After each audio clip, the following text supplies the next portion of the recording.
세 번째 시간 보도록 하겠습니다. 지금 이 매수 청구가 들어오게 되면 원칙적으로 관할 시장 군수가 지금 매수 의무자다 이렇게 말씀드렸는데, 그러면 여기 나와 있는 매수 의무자들, 요 매수 의무자들의 그 행정기관은 지금 보상을 수용을 해야 되니까 보상을 해야 된단 말이죠. 그러면 그리고 사업 시행도 해야 되니까, 그렇게 되면 지금 이 사람들이 사업 수용을 하거나 사업을 하려면 행정기관이 울산시장이 자기 주머니 돈으로 사업을 할 리는 없어요. 그럼 뭘 가지고 사업을 할까요? 자기 주머니 돈을 쓸 리는 없잖아요. 뭘 가지고 할까요? 세금을 다른 말로 뭐라 그럴까? 세수? 예산이라 그래. 예산. 그래서 지금 이 사람들이 수용을 하기 위해서 보상금을 책정을 해야 되는데, 그러면 예산을 확보해야 된단 말이죠. 그랬을 때 예산, 그 예산의 이름을 뭐라 부르냐면 단계별 집행계획이라 불러요.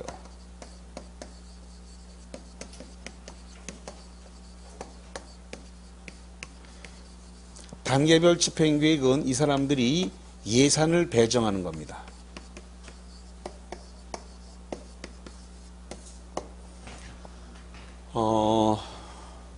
그러면 예산을 배정해야 되는데 언제까지 배정할 거냐가 법에 명시되어 있는데, 여기 이 도시군계획시설, 이 도시군계획시설이 이렇게 결정고시가 됐어요. 도시군계획시설로 결정고시가 되면은 요거를 3개월 내에 단계별 집행계획에 대한 예산을 배정하도록 법에 의무화되어 있습니다. 그런데 이 단계별 집행계획 안에는 뭐가 들어가야 되느냐 했더니, 지금 수용을 해야 되니까 당연히 보상금을 줘야 되니까 보상계획이 들어가야 됩니다. 그리고 지금 예산을 배정해야 된다라는 말씀을 드렸는데, 예산은 어떻게 편성될까요? 예산 편성은 예산 편성은 1년 단위로 편성이 됩니다. 그럼 만약에 울산시가 내년도 예산안을 갖다가 짜가지고 행정안전부 쪽으로 올리겠죠. 그럼 행정안전부에서 이걸 취합을 해서 기획재정부로 보내고, 기획재정부에서 이걸 다시 조정을 해가지고 국회로 보내갖고, 지금 이제 12월 첫째 주인가 아마 예산을 통과시킬 겁니다. 12월 첫째 주에 예산이 통과되면 이제 그거를 받아와서 내년에 쓰게 되는 거죠. 그래서 지금 이제 아마도 다음 주부터 아마 국회가 예산 국회로 바뀔 겁니다. 지금까지는 이제 국정감사하고 법안 심의하고 뭐 이런 거 했는데, 다음 주서부터는 아마도 예산 국회로, 예산 결산 국회로 아마 바뀌게 될 겁니다.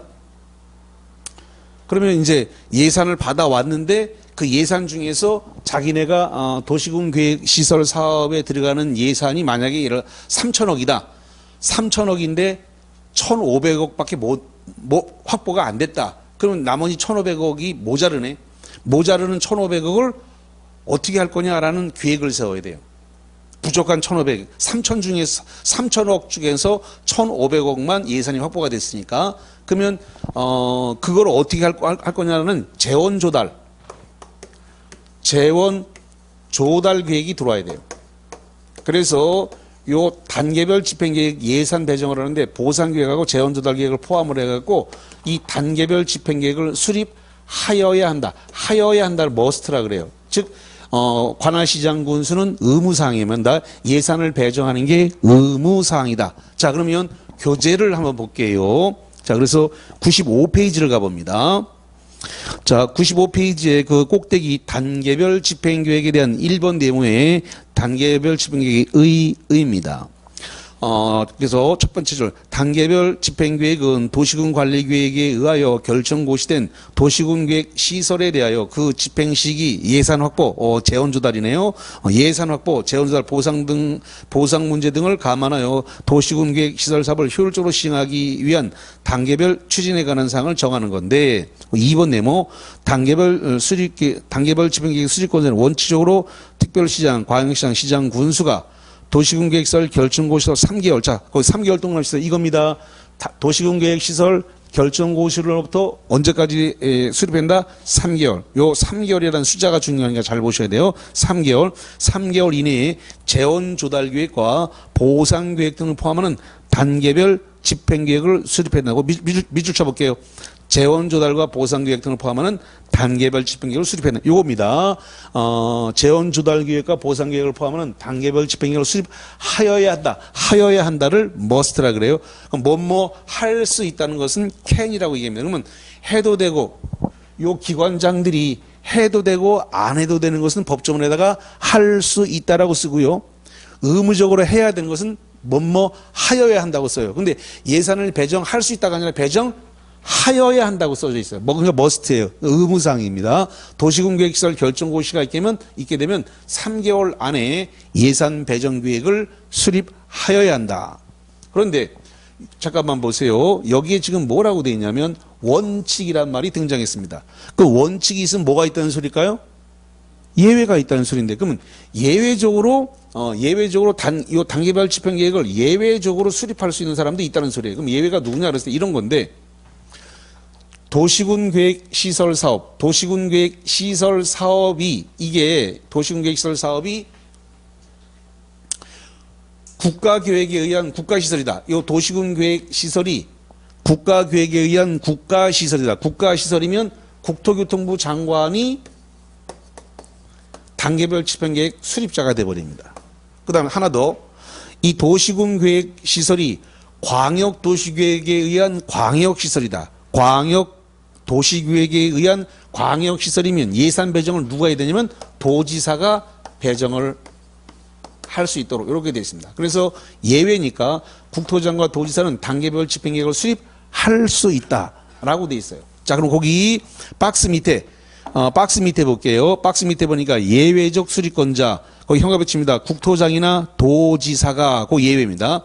국토장 및 도지사가 직접 위반한 도시군 관리계획은 국토장이나 도지사가 단계별 집행계획을 수립해서 요걸 시장군에 송부할 수 있다. 할 수 있다니까 can이란 말입니다. 의무상이 아니라는 거예요. can. 아까 여기 시장군수는 수립하여야 한다. must였고 국토장과 도지사는 예외이기 때문에 배정해서 계획을 수립할 수 있다. 이렇게 되어 있다는 것이죠. 자, 그러면 오늘 드린 프린트물을 한번 보겠습니다. 오늘자 프린트물입니다. 혹시 지난주 프린트물이 필요하신 분은 저 원장님한테 지난주 프린트물을 달라고 하시면 됩니다. 지난주 거. 자, 5번입니다. 5번.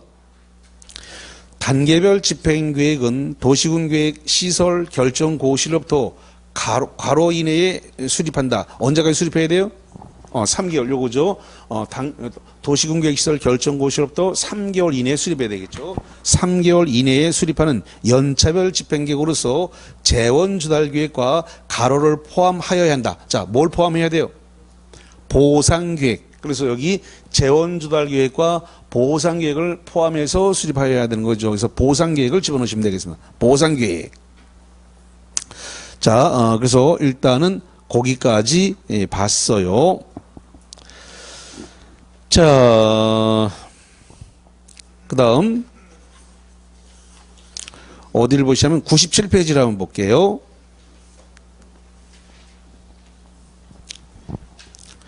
자, 97페이지 가운데에 제3절. 그래서 97페이지 가운데 제3절 도시군계획시설사업 시행자 중에서 파란색 1번에 행정청인 시행자 나왔습니다. 자, 칠판 볼게요.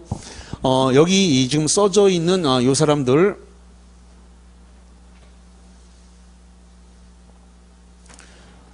자, 지금 여기 써져 있는 요 사람들입니다. 6명의 시장군수와 국토장과 도지사는 요 사람들은 전부 다 뭐가 되냐면 이 사람들은 행정청의 시행자가 됩니다.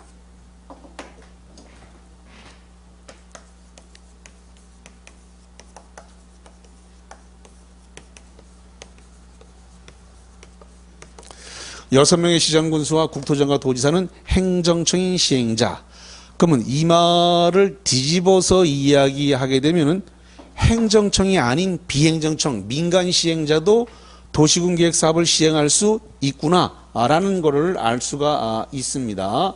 자, 그러면 만약에 이 도시군 계획 시설 부지 안에서 사유지 면적의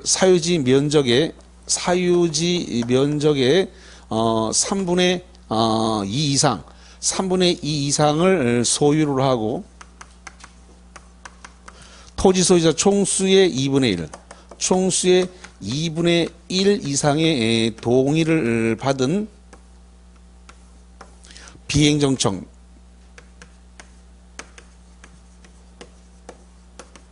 우리가 이걸 갖다가 민간 시행자라고 그러는데, 민간 시행자.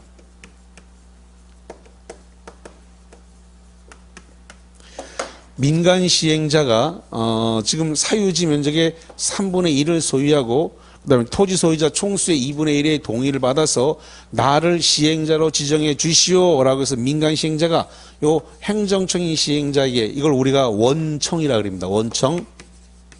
행정청의 시행자에게 시행자 지정을 신청할 수 있어요. 시행자 지정을 신청할 수 있다 이거죠.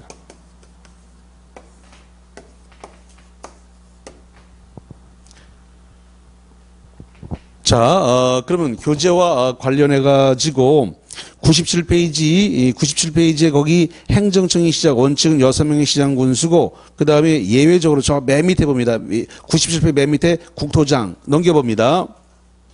넘겨서 98페이지에 가면 뭐가 있냐 그러면 꼭대기에 도지사가 있습니다. 그래서 저기 써놓은 거 국토장과 도지사까지 행정청의 시행자에 들어간다.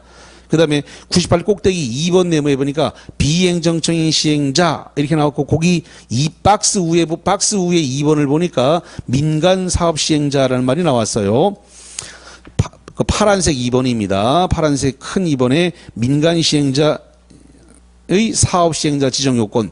다음 각호에 해당하지 아니하는 자, 민간 부분 시행자가 도시군 계획 사업 시행자로 지정을 받으려면 도시군 계획설 사업 대상인 토지, 국공유지를 제외하면 사유지가 되고, 사유지 면적의 3분의 2, 동그라미 칩니다. 3분의 2 이상에 해당하는 토지를 소유, 동그라미 칩니다. 소유입니다. 소유하고 토지 소유자 총수의 2분의 1, 밑줄 총수의 2분의 1에 해당하는 자의 동의를 받아야 된다라는 겁니다.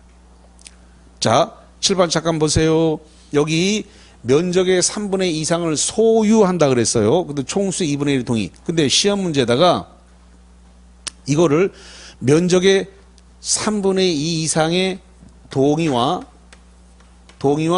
토지 소유자 총수의 2분의 1 동의. 그래서 3분의 2도 동의받고 총수의 2분의 1도 동의받아라. 이렇게 시험 문제와 and 두 개 다 동의받아라. 이렇게 문제를 낸 적이 여러 번 있습니다. 면적의 3분의 2는 동의 요건이 아니라 소유 요건이라는 사실을 주의해. 그래서 제가 거기 박스 위에 소유를 잘 표시하라 그런 겁니다. 기출 문제가 소유라고 되어 있는 걸 소유라고 안 되고 동의라고 써서 면적의 3분의 2 이상의 동의와 총수의 2분의 1의 동의를 받아야 된다. 이렇게 냈는데 혹시 이렇게 생각할지 모르겠습니다. 저걸 왜 틀려 그러는데 이 공법에 면적의 3분의 2 이상의 동의와 총수의 2분의 1 동의가 여러 번 많이 나와요. 그래서 속는 거예요.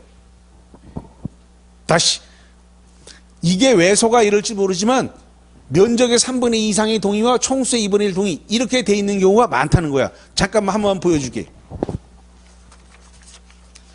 자, 그러면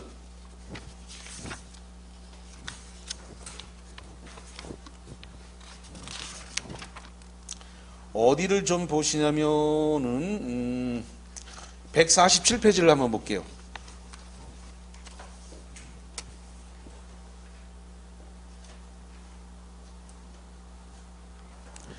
자, 147페이지에 그 첫 번째 박스 밑에 4번 네모 꼭대기 4번 개발계획 수립 시 동의 환지 방식 원칙 지정권자는 환지 방식의 도시개발 사업에 대한 개발계획을 수립 변경하려면 환지 방식이 적용되는 지역의 면적의 3분의 2 이상에 해당하는 토지 소유자와 그 지역 토지 총수의 2분의 2 동의다. 그래서 3분의 2 동의하고 총수의 2분의 1 동의 두 개 다 받아야 되는 거예요. 그러니까 3분의 2가 동의 요건이에요.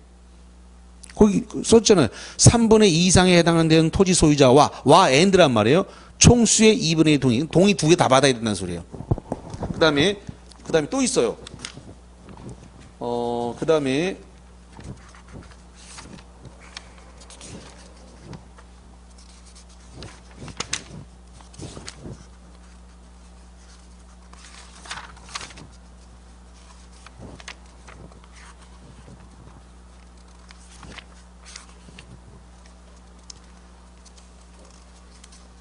어디를 보시냐면 166페이지를 보겠습니다. 166페이지. 166페이지 정가운데 2번 네모입니다. 2번 네모에 조합 설립 시 동의자 수. 조합 설립 인가를 신청하려면 해당 도시개발구역 토지 면적의 3분의 2 이상에 해당하는 토지 소유자와 그 다음에 그 구역 토지 소유자 총수 2분의 2 동의를 받는다. 그래서 면적의 3분의 2도 동의받아야 되고 총수의 2분의 1도 동의를 받아야 돼요. 그래서 여기 보시는 바와 같이 면적의 3분의 2 동의와 총수의 2분의 1 동의가 여러 번 나오기 때문에 그래서 이 동의라고 했을 때 많이 속습니다. 그래서 면적의 3분의 2는 동의가 아니라 소유다. 소유. 그러니까 아까 얘기했습니다. 저걸 왜 틀려 그럴지 모르겠지만 면적의 3분의 2 동의가 공법안에 굉장히 많아요. 그래서 이게 속을 수밖에 없어요. 이게. 그래서 여기는 우리 좀 교재 다시 돌아왔는데 95페이지 아니죠. 95페이지가 아니라 98페이지로 돌아왔습니다. 98페이지 박스 위에 면적의 3분의 2는 동의가 아니라 뭐라고 되어 있다? 소유라고 명는 소유. 그래서 이걸 까먹지 말라고 이렇게 얘기합니다. 걸그룹 중에 시스타 소유가 있다. 그래서 시스타 소유는 공법안에 우리 시험 범위 안에 3번 나온다. 그래서 대부분이 다 면적의 3분의 2는 동의로 되어 있는데 면적의 3분의 2가 동의로 안 되어 있고 소유로 되어 있는 게 딱 3번 나온다. 그래서 제가 이거를 엄청나게 많이 강조를 해요. 왜냐하면 동의와 소유가 헷갈려가고 시험 문제를 놓치는 사람이 너무 많이 나오기 때문에 면적의 3분의 2는 대부분 동의가 맞지만 동의로 안 되어 있고 소유로 되어 있는 게 3번 나온다. 엄청나게 많이 시험 문제가 등장하니까 그때 제가 많이 정리를 해드리겠습니다. 자, 일단 프린트물을 볼게요. 메일 정리는 어떻게 해보겠습니다. 6번 갑니다. 민간 사업 시행자 네모칩니다. 민간 사업 시행자. 그러니까 행정청이 시행자가 아니라 민간 시행자입니다. 민간 시행자가 도시군 계획 시설 사업 시행자로 지정을 받으려면 슬러시 자릅니다. 슬러시니까 이렇게 차라는 겁니다. 슬러시 지정하려면 거기 슬러시 자르고 대상 지역의 국공유지를 제외한 면적의 얼마 이상을 소유하고 3분의 2. 3분의 2 이상을 소유하고 소유동그라미 쳐놓고 토지 소유자 총수의 얼마 이상의 동의를 요한다? 2분의 1. 거기 한문은 요한다입니다. 요한다. 한문은 요자입니다. 그래서 총수의 2분의 이상의 동의를 요한다. 이렇게 정리를 하겠습니다.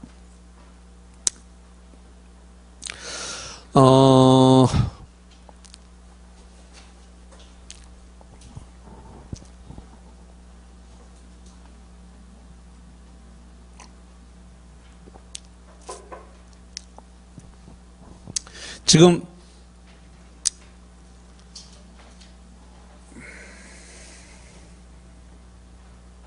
이쪽에다가 쓸게요. 여기가 복잡하기 때문에 이걸 하나 살려서 가려고 합니다.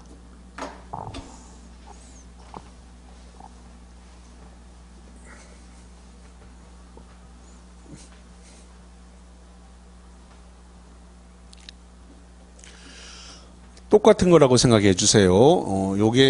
요거 도시군 계획 시설 부지 똑같이 생각해 주시기 바랍니다. 도시군 계획 시설 부지다. 그러면 여기 지금 사유지는 수용한다라고 되어 있죠. 그대로 옮기겠습니다. 사유지는 수용 대상이다. 그러면 만약에 여기에 지금 여기에 이게 토지가 됐든 건물이 됐든 이걸 갖다가 수용도 할 수 있고 사용도 할 수 있습니다. 자, 다시 합니다. 도시군계획 시설 부지 안에 사유지가 있으면 사유지를 갖다가 그게 토지든 건물이든 수용도 할 수 있고 사용도 할 수가 있습니다. 도시군계획 시설 부지 안에 있는 토지와 건물까지. 그러면 다시 얘기합니다. 수용을 할 때 토지만 수용하는 게 아니라 모두 수용할 수 있다고요? 건물도 수용할 수 있어요. 그래서 꼭 토지만 수용하는 게 아니라 그 토지 위에 정착물도 함께 수용할 수 있다. 정착물, 건축물까지 포함해서 다 수용해 갈 수 있다. 물론 보상을 해줘야 되겠지만. 자, 그 다음에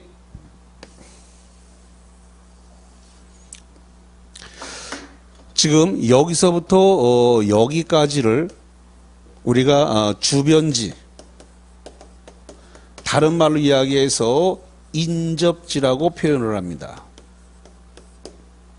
그러면 주변지, 인접지라고 하는 말은 도시군계획시설부지 내가 아니라 밖이라는 소리입니다. 다시 한번, 요 인접지라는 것은 도시군계획시설부지가 아니고 밖이라는 소리예요.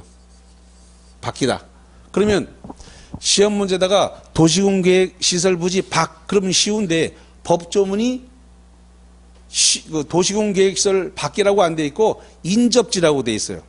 그러니까 인접지란 말이 나오면 도시군계획시설 부지 바깥을 의미하는구나, 이렇게 아시면 돼요. 그럼 바깥에 있는 게 이게 지금 토지든 건물이든 인접지에 있으면 바깥에 있는 건데 이거는 사용은 되는데 수용이 안 돼요.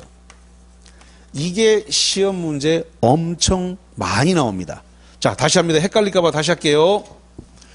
도시군계획 시설부지, 도시군계획 시설부지 안에 들어있는 것은 그게 토지든 건물이든 정착물이든 다 수용할 수 있어요. 안에 거는.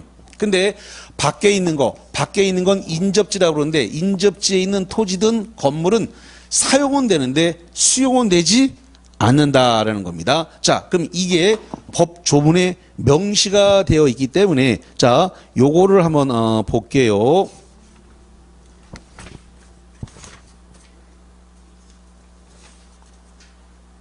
자, 어디를 좀 보시면 106페이지를 볼게요.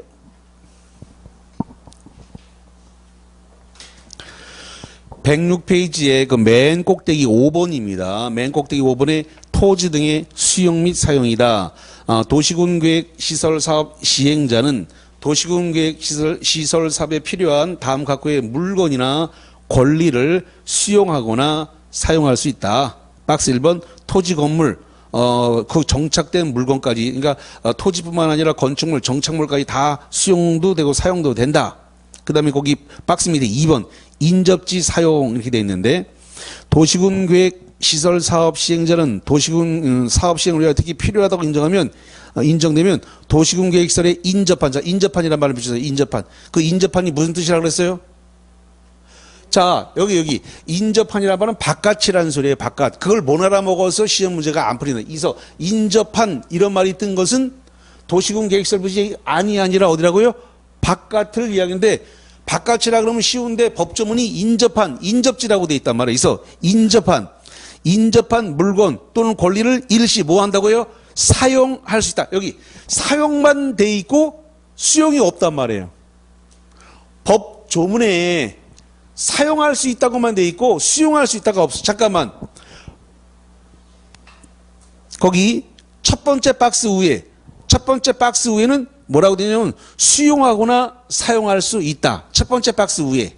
그건 도시군 계획시설 부지 내를 얘기하는 겁니다. 첫 번째 박스 위에는 수용, 사용 둘 다 된다. 근데 첫 번째 박스 밑에 2번은 인접지라고 되죠. 제목이 인접지. 인접지란 말은 바깥이란 소리다. 바깥은 법조문이 거기 95조 2항이 사용할 수 있다는 말만 있고 수용할 수 있다는 말이 없으니까 수용이 안 된다. 이 소리야. 그래서 그게 해결이 안 돼가지고 시험 문제를 매우 많이 놓친다 이 소리예요.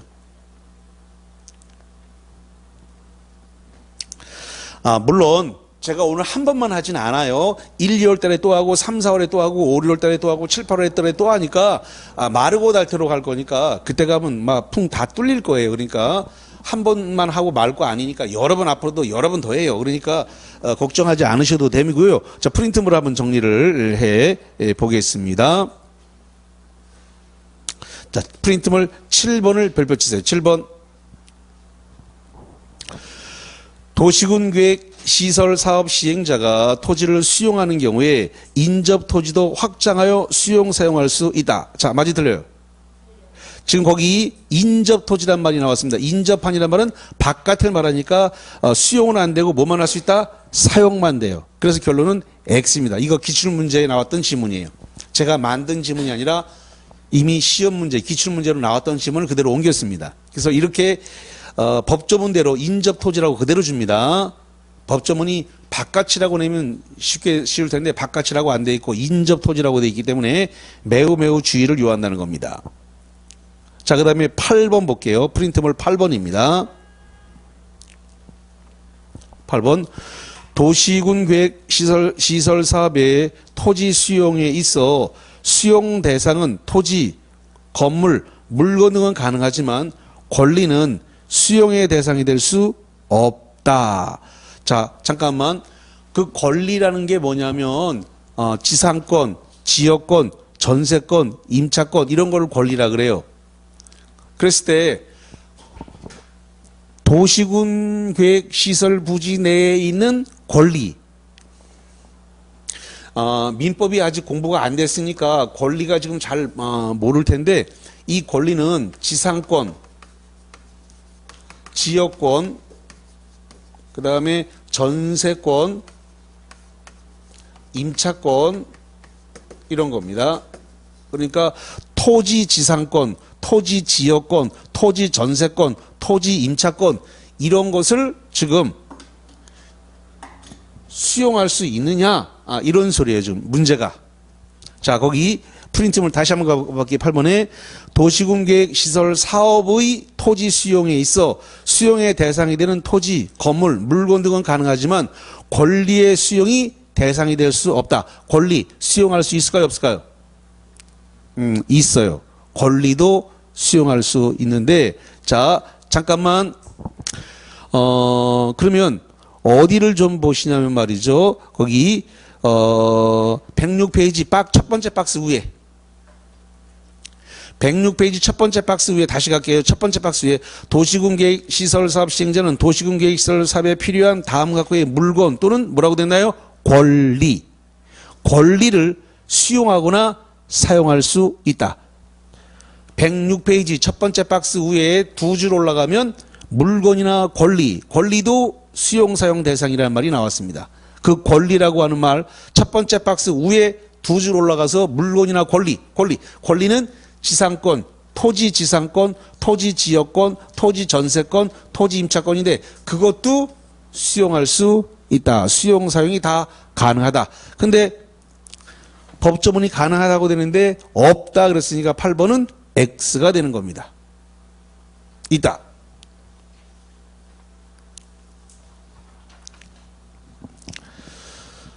자, 그래서 고기와 관련된 내용을 그렇게 보셨고요. 자, 그 다음에 111페이지를 한번 볼게요.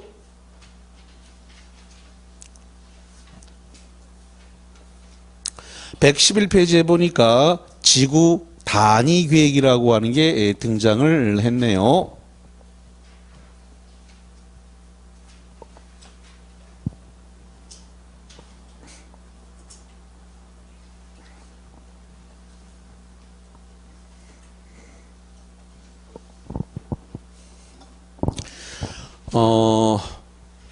지구 단위 계획은 개발 특혜를 주는 거라 그랬는데 특혜를 주려면 먼저 장소를 정해야 돼요. 장소를. 그러면 그 장소를 우리가 뭐라 부르냐면 지구 단위 계획 구역이라 그래요. 구역. 자, 제가 지난주에 이 구역이란 말이 무슨 뜻이라 그랬을까요? 장소, 범위, 나와바리다. 나와바리 기억하세요? 지난주에 그렇게 얘기해 줬는데, 그래서 구역이란 말이 장소, 범위, 나와바리를 얘기하는데, 구역은 장소다. 무슨 장소냐? 지구 단위 계획이 수립될 장소다. 즉 특혜를 줄 장소다라는 소리입니다. 그래서 지구 단위 계획 구역을 지정을 해야 돼요.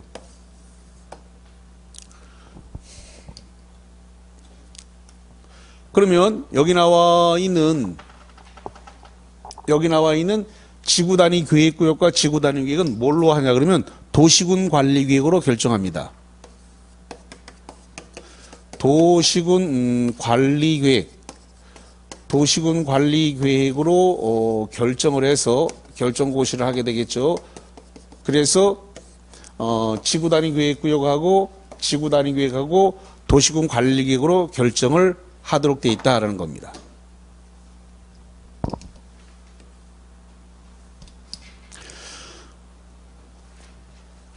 그러면 요 지구 단위 계획 구역에 대해서 특혜를 뭐로 주냐면 지구 단위 계획으로 주게 되는데 이 지구 단위 계획은 도시군 계획 수립 대상 지역 중에서 일부를 대상으로 한다는 거죠. 자, 그러면 교재 잠깐 볼게요. 111페이지에 정가운데 1번 네모를 보겠습니다. 1번 네모입니다. 지구 단위 계획이란 요겁니다. 요거 지구 단위 계획이란 요 네모 빨간색 쳐놓고 얘기하는 겁니다. 지구 단위 계획이란 도시군 계획 수립 대상 지역의 일부. 밑줄 쳐보세요. 도시군 계획 수립 대상 지역의 일부. 요겁니다. 지구 단위 계획이란 도시군 계획 수립 대상 일부. 그 중에서 일부를 동그라미 하고 별별 쳐놓으세요. 그러면 일부라고 해야 되는데 이걸 자꾸 시험 문제가 전부라고 내던가 또는 전부 또는 일부라든가 내던가 이런 식으로 앞에다가 전부를 붙이면 안 되는 거예요. 그래서 포인트가 요 일부에 있습니다. 이게 시험 문제다가 한 15번은 낸 것 같아요. 요 일부. 그래서 일부라고 내야 되는데 이걸 전부라고 내거나 전부 또는 일부라고 내거나 아주 너무 많이 내는데 그 일부 전부라고 내면 안 된다. 그래서 일부에 대해서 토지용을 합리화하고 기능을 증진시키며 미관을 개선하고 양호한 환경을 확보하고 그 지역을 체계적 계획적으로 관리하기 위해서 수립하는 도시군 관리계획. 여기 칠판 보세요. 그래서 지구 단위 계획이든 지구 단위 계획이든 뭘로 결정한다고요? 도시군 관리계획. 요 도시군 관리계획으로 결정하는 거다 이 말이에요. 그러면 아까 제가 지구 단위 계획은 개발 특혜를 주는 거라고 오늘 첫 시간에 아까 칠판에도 아까 판서를 해야 되는데 지구 기사지 할 때 지가 이 지구 단위 계획하고 지구 단위 계획 구역입니다. 암기 코드에서 지구 기사지 도복 입어라고 암기해 드렸는데 그때 지구 기사지 할 때 지가 요 지구 단위 계획과 지구 단위 계획 구역을 얘기하는 거였어요. 그러니까 합법적으로 특혜를 주는데 울산 전체에다 특혜를 줄 수는 없으니까 울산 어딘가에다 특혜를 줄 수밖에 없는데 그럼 예를 들어서 울산 KTX역 앞에를 지구 단위 계획 구역으로 지정해 갖고 거기다가 합법적 특혜를 줘서 건폐율을 150, 용적률을 200을 더 주게 됩니다. 그럼 만약에 거기에서 10층까지 지을 수밖에 없었는데 용적률 200이면 10층을 더 지어서 20층을 지을 수 있고 만약에 거기가 15층까지만 짓도록 돼 있었는데 200%니까 다시 15층을 더 올리면 30층까지 지을 수 있다. 이렇게 되는 거예요. 그래서 특혜를 주는데 불법적 특혜가 아니라 뭘 준다고요? 합법적으로 특혜를 주겠다는 겁니다. 그래서 합법적 특혜를 주는 장소를 뭐라고 한다고요? 지구 단위 계획 구역. 다시 한번 합법적으로 특혜. 자, 그럼 교재 어디를 보시냐면 넘겨서 112페이지를 보세요. 한 장 넘겨서. 그러면 거기 제2절 지구 단위 계획 구역을 동그라미 치세요. 박스 저기 제2절 지구 단위 계획 구역이란 말이 무슨 뜻이라고요? 장소. 잠깐만. 지금 처음 공부하니까 이걸 자꾸 지구 단위 계획 구역하고 지구 단위 계획하고 구분이 안 된단 말이지. 지구 단위 계획은 특혜를 주는 거고 특혜 받을 장소는 뭘 한다고요? 지구 단위 계획 구역이라고 하는. 그래서 구역이란 말이 붙어 있는 건 다 장소 범위 나와바리예요. 개발 제한 구역, 도시 자연보건 구역, 시가와 조정구역, 도시혁신구역, 구역이란 말이 붙어 있는 건 다 장소라는 뜻이야. 장소 범위 나와버려. 범위를 설정했는데 그 범위 설정한 것을 구역이라고 부른다. 구역. 그러면 앞에 지구 단위 계획이 붙었으니까 특혜를 받을 장소 그런 뜻이에요. 자, 그러면 이 지구 단위 계획구역은 도시 지역을 대상으로 지정할 수도 있고, 그 다음에 비도시 지역을 비도시 지역을 대상으로 할 수도 있습니다.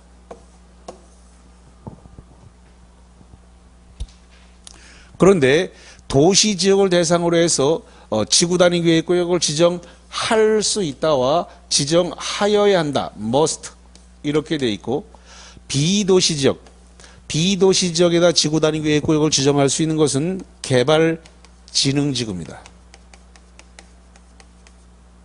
개발진흥지구는 조금 이따 쓰고 먼저 계획관리지역부터 먼저 쓸게요.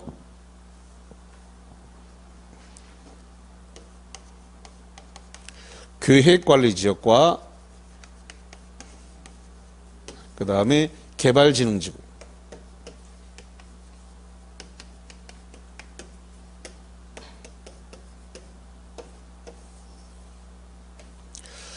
자, 그러면 일단 교재를 보세요.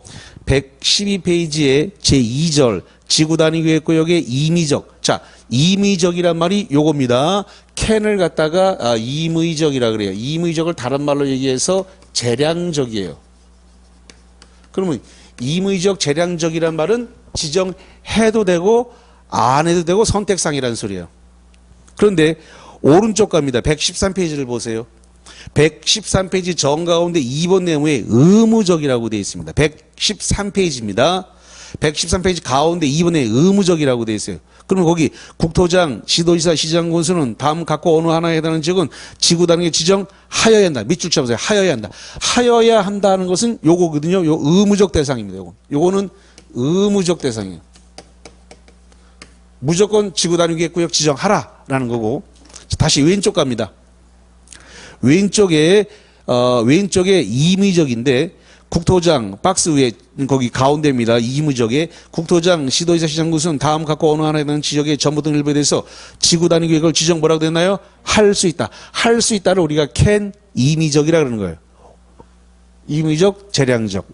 왼쪽입니다. 왼쪽 페이지에 임의적은 할 수 있다. 오른쪽에 의무적은 지정하여야 한다. 그래서 그걸 구분하셔야 돼요. 왼쪽 페이지 112페이지의 박스 안에 들어있는 것은 지정해도 되고 안 해도 되고는 선택사항이고 112페이지의 임의적은, 그러나 의무적으로 되어 있는 것은 반드시 지정을 해야 된다. 선택할 수가 없다. 재량이 없다. 무조건 지정해라. 이런 소리예요. 그럼 시험 문제가 이거를 구분을 해서 냅니다. 의무적 지정 대상과 재량적 대상을 구분해서 문제를 내기 때문에 이게 어느 날 좀 지금 처음 공부할 때는 이게 좀 구분이 잘 안 돼요. 그래서 조금 시간이 조금 걸려야 이게 좀 구분이 됩니다.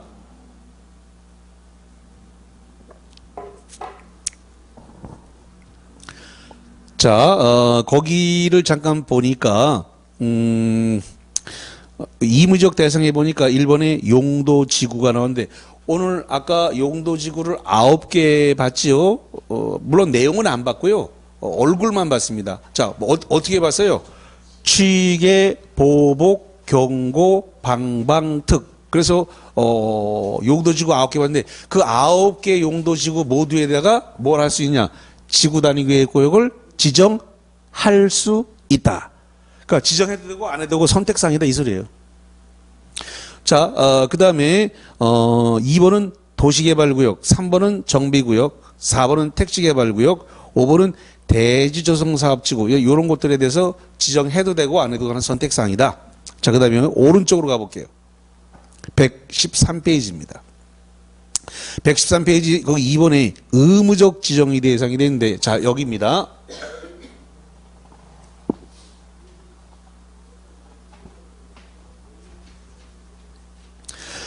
자, 요 의무적 지정 대상인데, 이건 의무적 지정 대상은 우리가 이걸 갖다 뭐라 부르냐면 정택이 10년 이렇게 얘기합니다.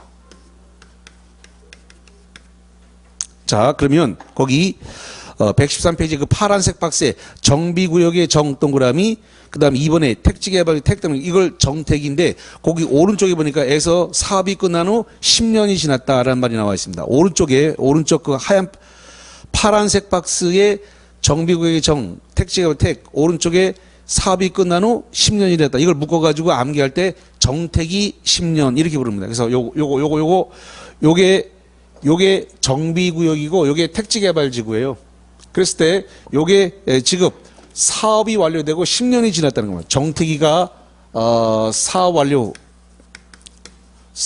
완료 후 10년이 경과되면 의무적으로 이 정비구역과 택지개발지구에 대해서는 지구단위계획구역으로 지정하여야 한다라는 거죠. 자, 두 번째는 시가와 조정구역이라든가 또는 공원에서 해제가 되어졌는데 해제가 된 면적이 이게 30만 제곱미터 이상으로 해제가 됐어요. 뭐 어디가 시가와 조정구역이나 공원이 이랬을 때는 의무적으로 이걸 갖다가 지구단위계획구역으로 지정을 해야 된다라는 이야기입니다. 자, 그 다음에 세 번째로는 녹지 지역에서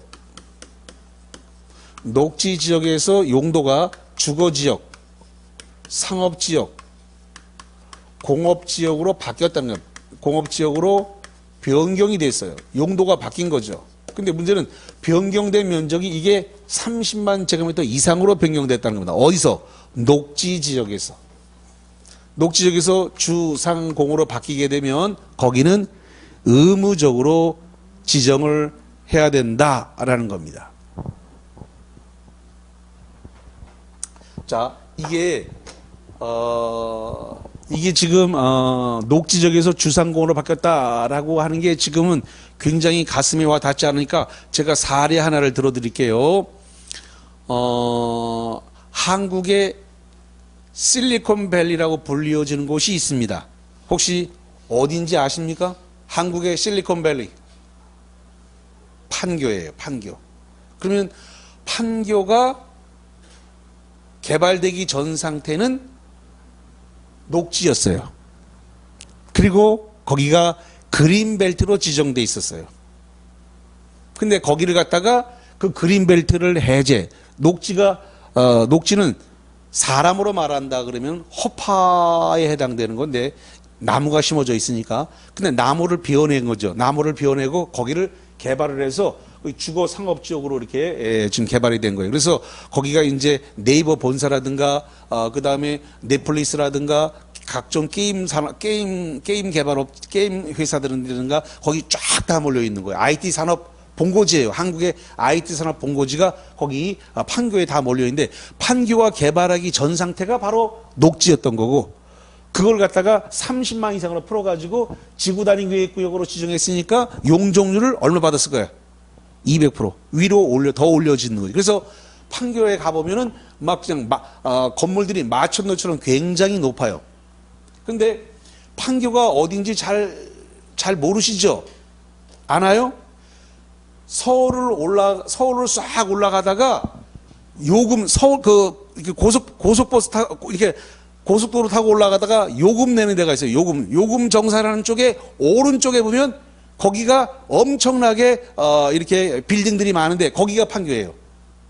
서울 요금소 내는데 오른쪽 서울 진입하다가 요금 정산 요즘 요금 정산은 안 하는구나. 하이패스로 쌩 지나가니까 그 하이패스로 쌩 지나갈 때 띵동 울리겠지. 그럼 거기 서울 요금소라고 딱 써 있는 쪽 오른쪽에 보면 거기가 엄청나게 지금 이렇게 많이 지어져 있는데 뭐 마천루처럼 건물들이 굉장히 높은 건물이 많은데 거기가 지구단위계획구역 지정되고 지구단위계획이 수립됐기 때문에 용적률 200%니까 거기에 15층 지을 걸 30층을 지을 수 있다는 소리예요. 그러니까 엄청나게 높은 건물들이 거기 쫙 들어서 있는 거죠.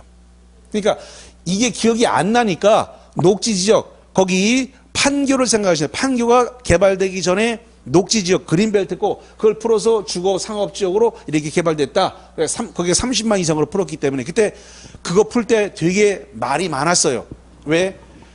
수도권에 있는 알짜배기 그린벨트를 지금 풀면 후손들이 써야 될 땅을 우리가 미리 땡겨 쓰는 거 아니냐 이래가지고 그때 이 녹지적이 그린벨트였기 때문에 이 그린벨트 푸는 거에 대해서 말이 많았는데 어쨌든 뭐 지금 현세가 살아야 후세도 있는 거지 뭐 미안한 일이지만 그래서 일단 녹지 베어내고 거기다가 이제 이렇게 많이 개발이 되어진 겁니다. 그래서 이제 녹지가 30만, 시가와 공원이 30만. 이 30만이라는 숫자가 되게 중요한 겁니다. 그래서 30만 잘 기억을 해서 보시면 좋겠습니다. 자, 일단 그 프린트물을 한번 정리를 해 볼게요. 9번입니다. 프린트물 9번. 지구단위 계획은 네모칩니다. 지구단위 계획. 지구단위 계획은 도시군계획 수립 대상 지역의 가로에 대하여 토지 이용을 합리화하고 기능을 증진시키며 미관을 개선하고 양호한 환경을 확보하며 당해 지역을 체계적 계획적으로 관리하기 위해 수립하는 도시군 관리 계획이다. 그 가로가 들어갈 내용은 뭡니까? 자, 여기 봐요. 여기 지구단위 계획 수립 대상 지역은 도시군 계획 수립 대상 지역 중에 뭐라고요? 일부. 주관식 일부의 일부. 거기 써줬네. 거기 뭐라고 돼 있어요? 도시군 계획 수립 대상 지역 중 안에 가로. 도시군 계획 수립 대상 지역 중에 어디라고요? 일부. 그 일부 자리에다가 자꾸 전부라고 내거나 전부 또는 일부라고 낸다 그러잖아요. 다른 거 안 바꿔요. 딱 거기만 바꿔. 그러니까 시험 문제는 많이 배워야 되는 게 중요한 게 아니라 어디를 출제하느냐라고 하는 노름목을 잘 지켜야 돼요. 어디를 출제위원들이 집중적으로 내는가. 많이 공부하는 게 중요한 게 아니라 출제가 되는 곳을 잘 봐야 돼요. 출제가 되는 곳을.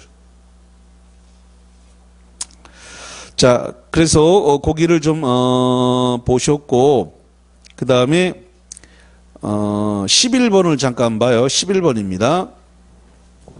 11번을 봤더니 비도시지역 네모칩니다. 비도시지역. 비도시지역의 경우에 1번에 계획관리지역. 칠판 잠깐 보세요. 1번에 비도시지역 중에서 지구단위 계획구역 지정할 건 어디라고요? 계획관리지역. 그리고 거기 11번에 1번에 계획관리지역 나왔어요. 그 다음에 2번에 가로 뭐가 나왔을까요? 개발진흥지구. 3번에 기존 용도지구를 폐지하고 그 용도지구에서 행위제한을 지구단위 대체하는 지역이다. 자, 그러면 교재와 관련해 가지고 114페이지를 보세요. 114페이지 맨 꼭대기 4번입니다. 4번에 도시지역 외, 네모 쳐보세요. 도시지역 외. 자, 도시지역 외를 다른 말로 뭐라 불러요? 여기 봐. 도시지역 외를 비도시지역이라 그래요. 이게 똑같은 말이야, 이게. 그래서 비도시지역을 다른 말로 얘기해서 도시지역 외라고 하는데 시험 문제가 두 개를 다 사용합니다. 비도시적이라고 하기도 하고 도시적 외라고도 하기도 하니까 두 개의 용어를 다 알아놓으셔야 돼요. 같은 용어입니다. 그러면 거기 도시적 외 거기 밑에 파란색 1번에 계획관리지역 그 제목을 현관봐 주세요. 계획관리지역. 파란색 1번 어디라고요? 계획관리지역. 칠판 보세요. 여기 비도시적 도시적 외에다가 지구단위 계획구역 지정하는 게 계획관리지역 요겁니다.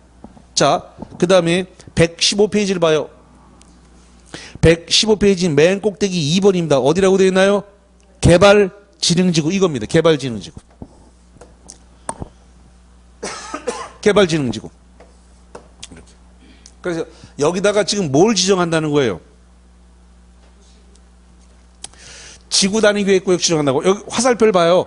지구단위 계획구역이 계획관리지역에도 지정될 수 있고 개발진흥지구도 지정되는데 계획관리지역이나 개발진흥지구는 비도시지역이다 이 말이에요. 지금 장소를 지정했는데 도시지역에다도 지정할 수 있고 비도시지역, 도시지역 외에도 지정하는데 도시지역 외에 들어올 때는 계획관리지역하고 개발진흥지구라야 지구단위 계획구역을 구역은 장소 범위입니다.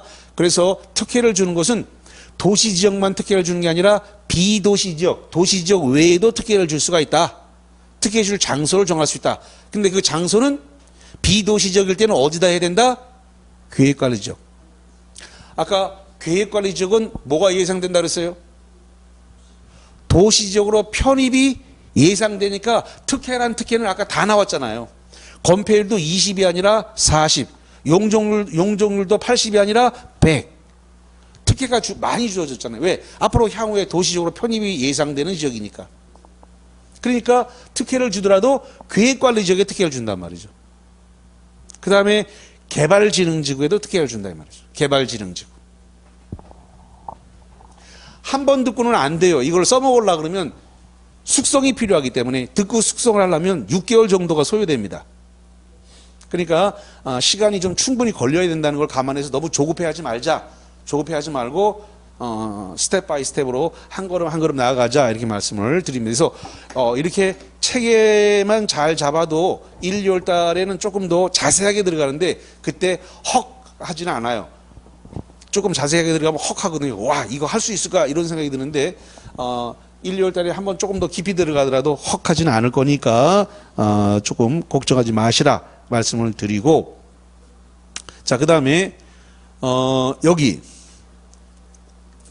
이 계획관리 지역에다가 지금 지구단위 계획구역을 지정하려고 한단 말이죠. 그랬을 때 이 계획관리 지역에다가 아파트라든가 연립을 개발하려고 그래요. 연립주택. 다시 합니다. 계획관리 지역에다가 아파트 연립주택을 건설하는데 뭐를 지정해서 아파트 연립주택을 건설하려고 그래요? 뭘 지정을 해서? 지구단위 계획구역을 지정하려고 한다니까. 그러니까 뿌리를 봐. 뿌리 여기서부터 시작된 거라. 여기 저 끝을 보지 말고 저기 아파트 연립주택을 개발하는데 계획관리 지역에다가 개발하려고 한다. 근데 그 계획관리 지역에다가 지구단위 계획구역을 지정을 해서 아파트와 연립을 개발하려고 한다. 책을 쭈르륵 보면 그림이 전 체계가 안 세요. 그러니까 이 그림을 잘 봐야 돼. 책 가지고는 틀이 잘 안 잡힌단 말이에요. 뿌리는 여기서부터 구역을 지정하는데 비도시 지역인데 비도시 지역 계획관리 지역에다가 아파트와 연립주택을 지으려고 한다. 뭘 지정을 해서?